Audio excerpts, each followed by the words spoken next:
നിങ്ങൾ എല്ലാവരും ഒരു റിയാലിറ്റി അക്സെപ്റ്റ് ചെയ്യണം. പോലീസിനും ഈ സൊസൈറ്റിയിലെ നല്ലൊരു ശതമാനം ആളുകൾക്കും ഈ കേസിന്റെ സത്യാവസ്ഥ എന്താണെന്ന് നന്നായിട്ട് അറിയാം.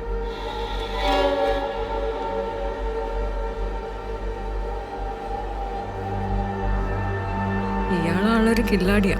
ചുമ്മാതാണോ പോലീസുകാർ പോലും ചൊല്ലു പറഞ്ഞത്? ജോർജ് കുട്ടി തന്നെയല്ലേ പറഞ്ഞത്, പ്രശ്നങ്ങളൊക്കെ തീർന്നു, ഇനി പേടിക്കാനൊന്നുമില്ലെന്ന്.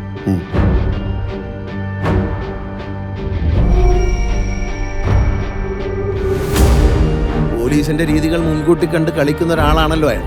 അപ്പോ പോലീസുകാരും അയാളുടെ ഒരു ഫാനാണ്.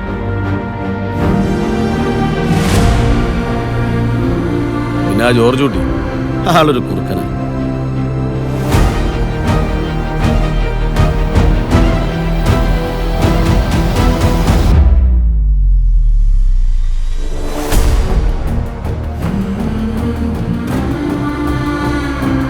ഈ ആക്സിഡന്റ് കാര്യം എന്താ അവരോട് പറയാൻ പറ്റാത്തെ? അവരെ രക്ഷിക്കാനാണെങ്കിലും ഞാൻ ഈ ചെയ്ത കാര്യങ്ങളൊക്കെ കാണുമ്പോൾ അവരുടെ അച്ഛനൊരു ക്രിമിനലാണ് എന്നൊരു തോന്നലുണ്ടായാൽ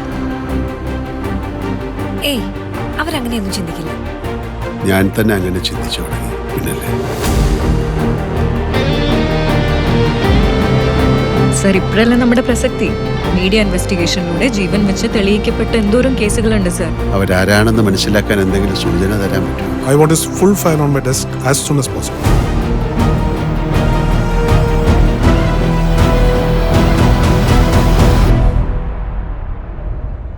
ഇനി അങ്ങനെയൊന്നും ചിന്തിക്കണ്ട, എല്ലാം കഴിഞ്ഞില്ലേ? കഴിഞ്ഞോ?